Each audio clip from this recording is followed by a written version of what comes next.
You're listening to the CyberWire Network, powered by N2K.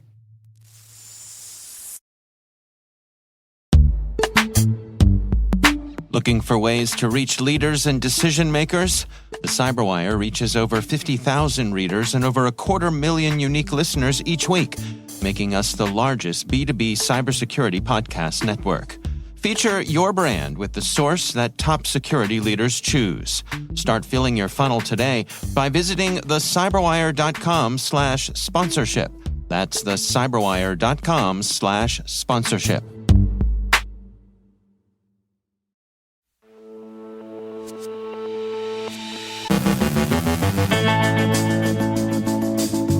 The feds are working to secure management interfaces. No Name's DDoS campaign grows and targets Wagner.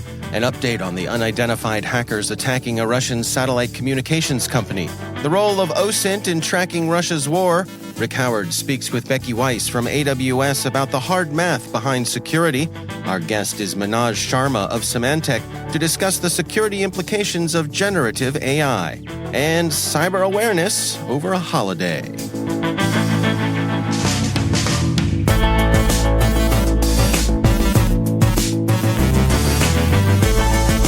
I'm Dave Bittner with your CyberWire Intel briefing for Friday, June 30th, 2023.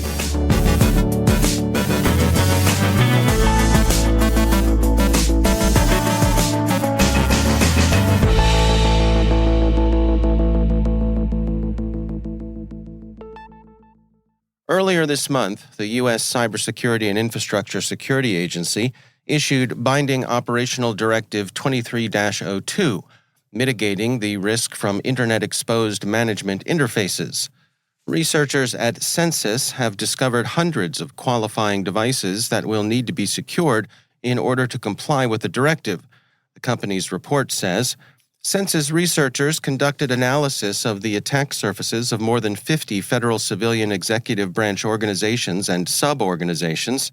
Throughout our investigation, we discovered a total of over 13,000 distinct hosts spread across more than 100 autonomous systems associated with these entities.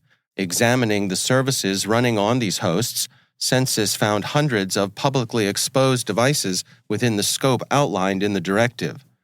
The researchers add, in the course of our research, we discovered nearly 250 instances of web interfaces for hosts exposing network appliances, many of which were running remote protocols such as SSH and Telnet. Among these were various Cisco network devices with exposed Adaptive Security Device Manager interfaces, enterprise Cradlepoint router interfaces exposing wireless network details, and many popular firewall solutions such as Fortinet FortiGuard and SonicWall appliances. So, as CISA's well aware, there's a lot of work remaining to be done here. Turning to Russia and its war against Ukraine, the Wagnerite mutiny is having an effect on conflict in cyberspace. Much of that conflict is potentially self-defeating. Consider the DDoS network the Russian hacktivist auxiliary No Name 05716 has built up to serve the state. We'll call them No Name for short. Since No Name's distributed denial of service public recruiting campaign, DDoSia, began in early 2022, its participants have grown significantly. Bleeping Computer reports a 2,400% growth in active users, 10,000 as of June 29th, and its Telegram channel has swelled to over 45,000 people. Sequoia released a detailed report regarding the paid DDoS service offered by No Name and writes, we clearly identify that the pro-Kremlin hacktivist group No Name primarily focuses on Ukraine and NATO countries, including the eastern flank, Lithuania, Poland, the Czech Republic, and Latvia. It is highly likely that this stems from the fact that these countries are the most vocal in public declarations against Russia and pro-Ukraine, as well as providing military support and capabilities. The group has been noted to reactively target countries as they express their support to Ukraine with arms shipments and anti-Russian sentiments. These pro-Kremlin hacktivists, as Sequoia calls them, began to attack Wagner sites on June 24th, which coincided with the Wagner mutiny and subsequent march on Moscow. Sequoia writes, "This is the first observed attack against one single victim, as the no-name group usually targets an average of 15 different victims per day. Another considerable difference can be noted. While they usually do so for other victims, the attackers did not communicate about the attack on their Telegram channel. It's noteworthy that No Name's group was quick and responsive. They were sharper on the uptake than Killmilk, probably leader of Killnet, who was observed partying it up in Rostov during the Wagner Group's brief occupation of that city. Mr. Killmilk has been largely quiet since things fell apart for the Wagnerites Saturday evening. Maybe he backed the wrong horse. Unidentified hackers claiming to be the Wagner PMC group targeted the Russian satellite communications company Dozor and have defaced several websites with the Wagner logo. Cyberscoop writes, the group posted a link to a zip file containing 674 files, including PDFs, images, and documents. On Thursday morning, the group also posted 3 files that appear to show connections between the FSB and Dozor, and the passwords Dozor employees were to use to verify that they were dealing with actual FSB representatives, with one password valid for every 2 months in 2023, according to a Google translation. Dozor Teleport was confirmed to be disconnected from the Internet on June 29th by Doug Mattery, Director of Internet Analysis for Kentic. The record reports, the hackers claim that they damaged some of the satellite terminals and leaked and destroyed confidential information stored on the company's servers. The group posted 700 files, including documents and images, to a leak site, as well as some to their newly created Telegram channel. One of the documents reveals a purported agreement that grants Russian security services access to subscriber information from Amtel Sivaz. Recorded Future News was unable to verify the authenticity of these documents. Inform Napalm, a hacktivist intelligence organization working in the interest of Ukraine, has also reported on the attack on their Telegram page, but they have refrained from naming Wagner as the group responsible. It should be noted that at the time of writing, no Wagner social media have claimed credit for this attack. A Ukrainian false flag operation remains very much a possibility. One of the lessons taught by Russia's war against Ukraine has been the utility and prominence of open-source intelligence in following the action. Observers have learned not to confuse cost with value, and a multitude of news sources, networked and equipped with smartphones, has altered the way in which journalists and even intelligence services follow developments. Sometimes the information posted by a rando taking selfies in front of a rail car with tanks on it can be more valuable than what you're getting from a billion-dollar hyperspectral sensing platform in low Earth orbit. Flashpoint has an overview of how OSINT has enabled the formation of a tolerably accurate picture of even so murky an event as the Wagner Group's mutiny. They draw a lesson from how understanding of recent events has unfolded, stating, "In today's dynamic geopolitical climate, staying ahead of the curve necessitates more than just monitoring mainstream media. Open-source intelligence collections have emerged as a game-changing tool for keeping abreast of the latest events in Ukraine and Russia, which can help various organizations and sectors sift through the vast amounts of information, quickly filter out the noise, and deliver the most salient insights in real time.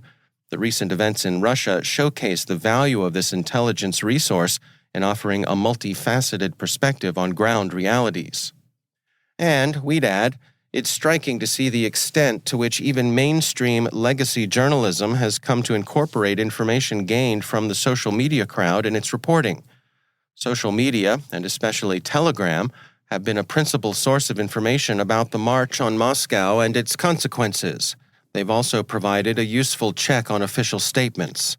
Anyone who's spent any time with social media knows the vast quantity of nonsense in circulation, but in some respects they do function as a kind of marketplace of ideas, and a market that can function efficiently. Here's a suggestion for students of the field. When does social media form a self-correcting source of information, and when do they wander into popular delusion? Some systematic understanding would be welcome.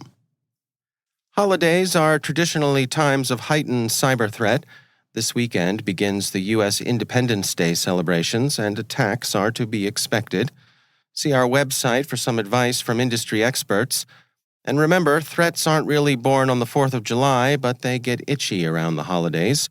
So enjoy the fireworks, have fun at the parade, attend the barbecue, but stay safe online.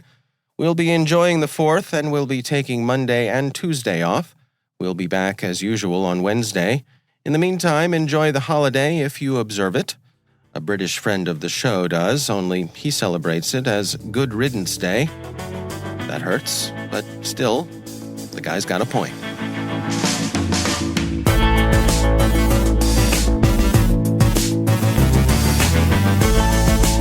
Coming up after the break, Rick Howard speaks with Becky Weiss from AWS about the hard math behind security.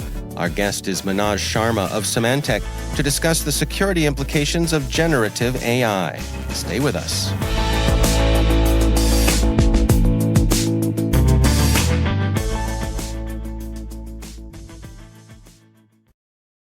Hey everybody, Dave here. Are your sales and marketing teams tasked with ever-growing brand awareness and lead gen goals?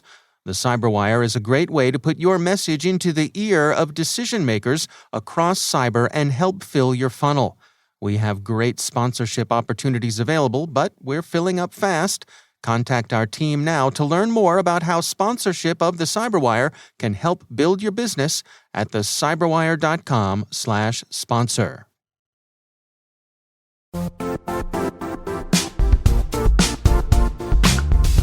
Arm your team with the latest news and trends in the evolving cybersecurity landscape with CyberWire Pro Enterprise. Our unlimited Pro content will allow you and your team to accelerate and sustain cybersecurity awareness and knowledge. Get access to searchable and accessible news in cybersecurity, business, policy, privacy, disinformation, and more.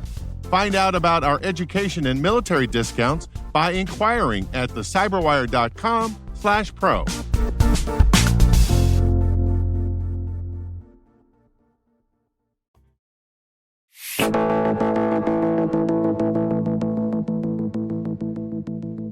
Manoj Sharma is Global Head of Security Strategy at Symantec in their Enterprise Division.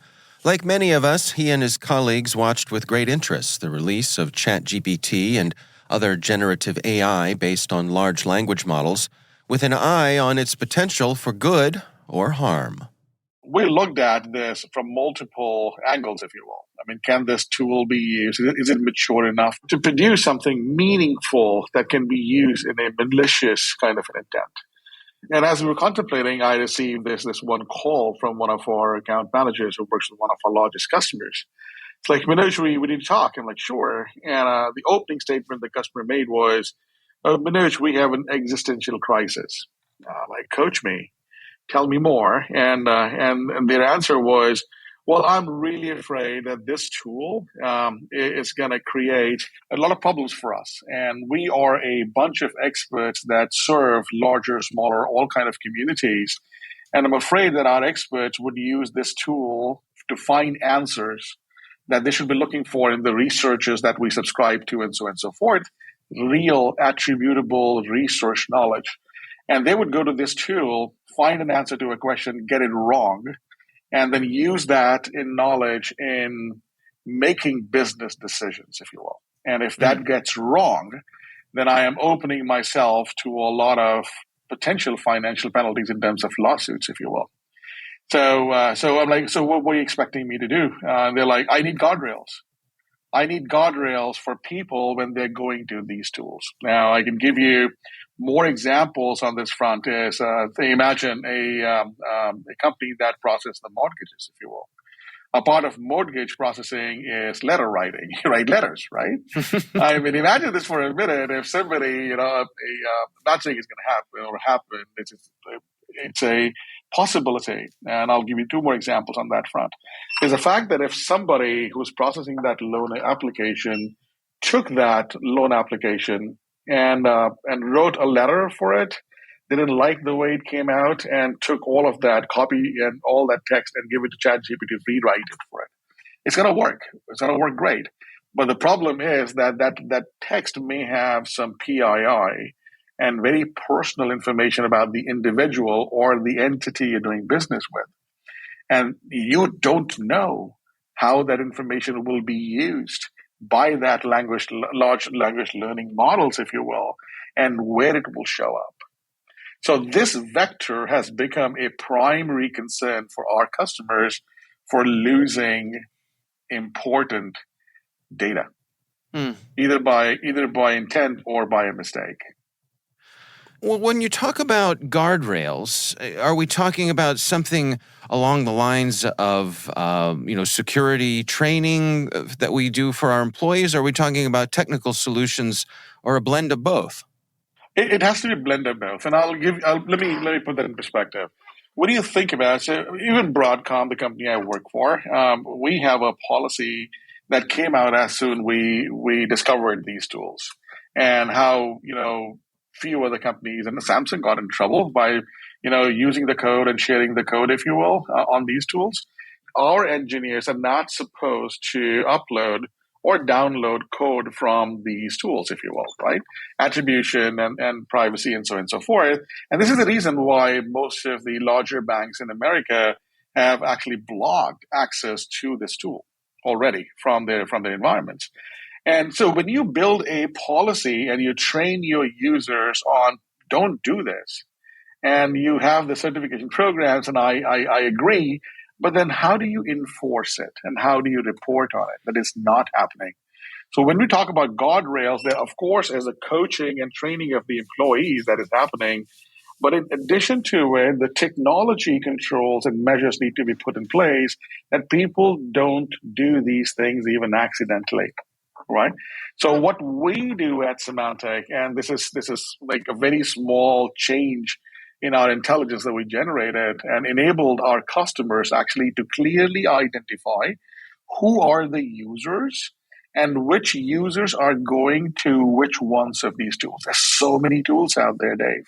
It's not just ChatGPT. It's not just Bard. It's so many others. Salesforce has one. AWS has one. I mean, name it. There's so many tools there. So what we have done is clearly identify the traffic going to these tools and who's going there. So you, as an administrator or information governance program owner, can sit down, analyze, why is engineering going there? They shouldn't be going there. I understand that human resources, recruiting and marketing would go there because they do a lot of creative work. So I will let them go, but not let engineering and other functions go use these tools. But if they have to, coach them in a way that the user gets to these tools. A little coaching page would show up and say, hey, I see you're going to this page. Please do so. Please go to this app. Do what you need to do. Please ensure that you read the term of use, how the information will be used. We recommend, we heavily suggest, and the policy states, whatever house you were awarded. So coach the user on the way. So the problem, Dave, is that, look, we all the business, it doesn't matter where you work. Our users are way too smart and way too savvy with internet technologies.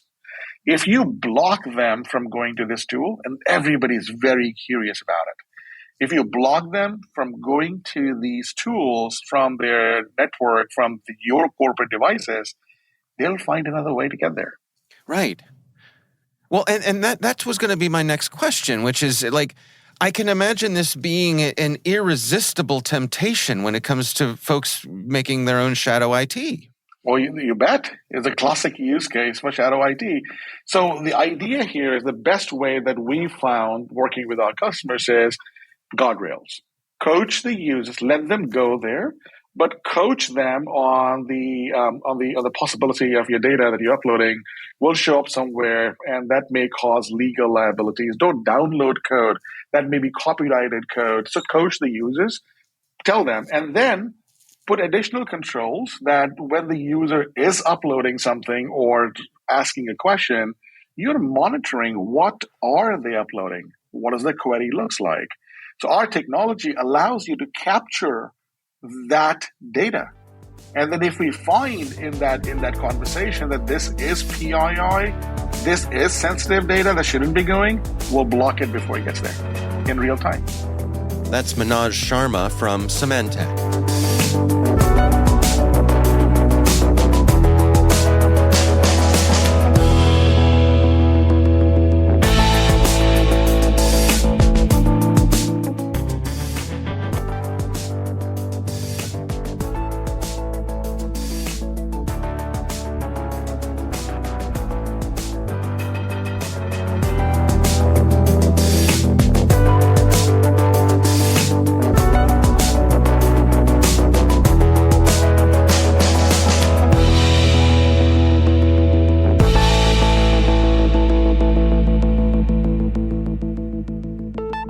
In another episode of our continuing series of interviews that our CyberWire colleague Rick Howard gathered at the recent AWS Reinforce conference, today Rick speaks with Becky Weiss from AWS about the hard math behind security. The CyberWire is an Amazon Web Services media partner, and in June 2023, Jen Iben, the CyberWire's senior producer, and I traveled to the magic world of Disneyland in Anaheim, California, to attend their AWS Reinforce conference and talk with senior leaders about the latest developments in securing the Amazon cloud. I got to sit down with Becky Weiss, a senior principal engineer at AWS and one of the keynote speakers at the conference, and we got to talking about the different ways people can learn the craft of cybersecurity, and she had some excellent advice. In my opinion, if someone's trying to learn the cloud, it is the best vantage point from which to approach that learning journey is to actually start with security. Actually, concretely, I tell people to start with the identity and access management service in AWS because that's at the center of everything. If you understand what's going on there, you're going to have a much easier path to learning anything, how anything works in AWS. I love that as advice, right? Because that's not what most veterans would not say that, but that's a perfect way to get in, right? Because if you, like you said, it is the key to the whole security posture, right? And especially if you're trying to adopt some kind of zero trust strategy, right? So what a great recommendation that is. That's fabulous. Yeah. One of the things you said in your keynote was you were talking about being able to mathematically prove things. And that went right over my head, right? And so I would love you to explain what that means to me, right? Well, you have to cover so much material so fast. So we've made a very large investment in AWS into what we call you can edit that one. No, we're leaving that in. Totally leaving it in. Okay. Automated reasoning. Techniques. Automated reasoning. Okay, yeah. So this made as far as I know, this made its first appearance on the AWS stage. I'm going to say I might have my facts a little bit wrong, but I'm close. 2018, we launched this feature for S3 called Block Public Access. So the problem we were working backwards from was this. Their customers, S3 is the focal point for where a lot of customers store their data in AWS. Most of it is in the S3 service. And, of course, S3 buckets are secure by default. They're local to your account by default. They're not accessible from outside the account until you take some configuration step to affirmatively say so. And we had a lot of customers who were worried about somebody making a configuration mistake on that policy that allows outside access. Because that seems like that. I mean, in the early days of S3 buckets, that seemed like the news headline. Someone forgot to configure the S3 bucket to do something. Right. And there was understandably a lot of concern about that. And if you even go back to the birth of S3, like I once went and looked it up, and S3 storage for the internet, right? And one of those use cases in those early days before the rest of AWS existed, because S3 was either the first or one of the first, depending on how you look at it, was, well, let's host a website on this. This is a great place to host, website assets so that the world can get to my website. But if you, zoom forward a decade and a half or more, that's not really what, even if you wanted to put a website on S3, which is a great use case for S3, you would use our CloudFront service and you'd get all kinds of other, you'd get better latency and caching behaviors and global distribution and all these things that the CloudFront service is exactly designed to do. Well, can I give you, for instance, Yeah. I joined the CyberWire about 3 years ago, right? And I kept talking about a web server that where we distribute all of our content. And I'm thinking in my head, because I'm an old guy, right, that there's a server somewhere, either hardware or software sitting in Amazon, acting like a web server. And it took me a year and a half to realize that it was just data in S3 bucket with Lambda calls. That's how our website, there's no server, right? And it's like, it went, my head blew, right? Yeah, and I've actually seen, particularly in the earlier days of AWS, I actually saw exactly that reaction from customers where you're like, wait, what's, how do I put a firewall in front of my DynamoDB tail? Like, that's not what's going on here, right? Yeah. Like, it's an API, right? Yeah, that's right. So we saw a lot of understandable concern over these misconfigurations, and we had been investing in this team that specialized in automated reasoning techniques. So these are mathematically provable techniques that are based on, you model a system and it's able to use all those things you learned about in that theoretical computer science class that they made you take. I really liked that class, by the way. It was a cool class. But all of those techniques are used to prove, very specifically to prove that like one policy is or isn't more permissive than another policy. And from that, they can deduce, provably, whether the bucket has a policy on it that's allowing public access. And from there, they could block that when they see that happening. And that was a very large step forward that we took, or that our customers were able to take in just having confidence that the configurations are what they want them to be. And if somebody ever misconfigured a resource with what they didn't want it to be, this thing would step in, block it, and so they could be a lot more confident. What's the takeaway, and from your view, from this conference? What should, as I'm leaving, going home tonight, what should I be thinking about? I talked a little bit in the keynote about data perimeters. This is very meaningful, probably both to me and to all of our AWS customers, because, like I said at the beginning, the very first thing that you think about if you're going to move a workload to the cloud is not how do I build it, but how do I make sure that it's secure? Like just at a coarse grain level, how do I keep I have my part of the cloud, I need to keep the outsiders out, I need to keep the data inside it, right? That's step zero, right? We got to figure out how to solve that before we can really do anything else.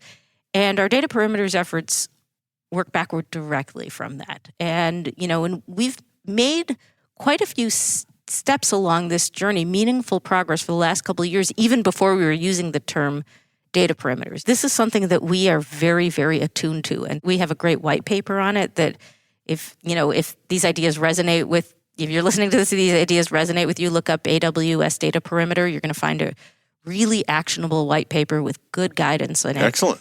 And and we're not done there. Like we're doing a lot more there, and I'm really excited about that because it's just so meaningful to anybody who's trusting us and giving us the privilege of holding their data. I like the way they wrap that up because Zero Trust has given us concrete things we can do right away. It's no longer a theory. We can actually do some things. And then a little bit of homework. Go read the data perimeter paper and read that paper and see what you can do.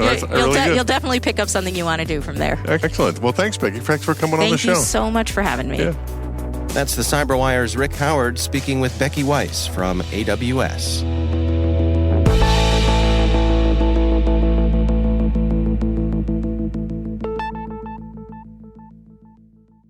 Thanks to all of our sponsors for making the CyberWire possible. Find out more about sponsoring our programs at thecyberwire.com/sponsor.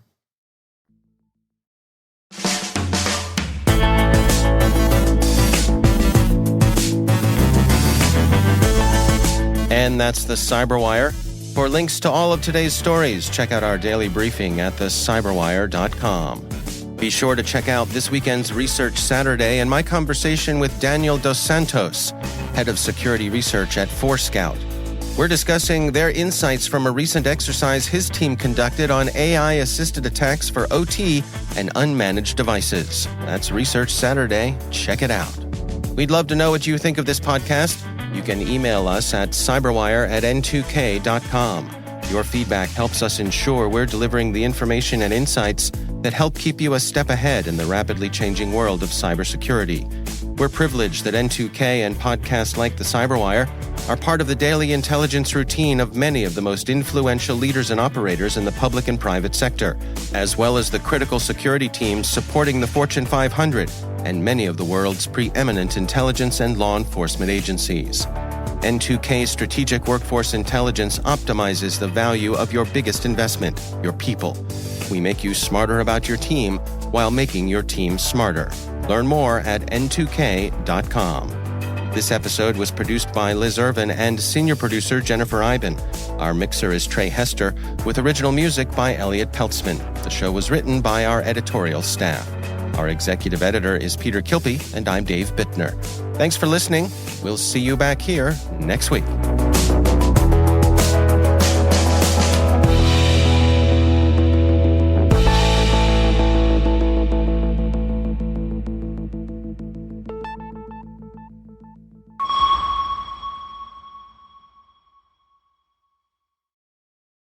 Hello, listeners. We're always looking for ways to improve the CyberWire network to give you an intelligence-driven news experience that saves you time and keeps you in the know on the latest developments in cybersecurity. We'd like to hear your feedback in our 2023 audience survey. Complete this survey for a chance to win a $100 Amazon gift card. Visit thecyberwire.com/survey. That's thecyberwire.com/survey and share your feedback. Thanks.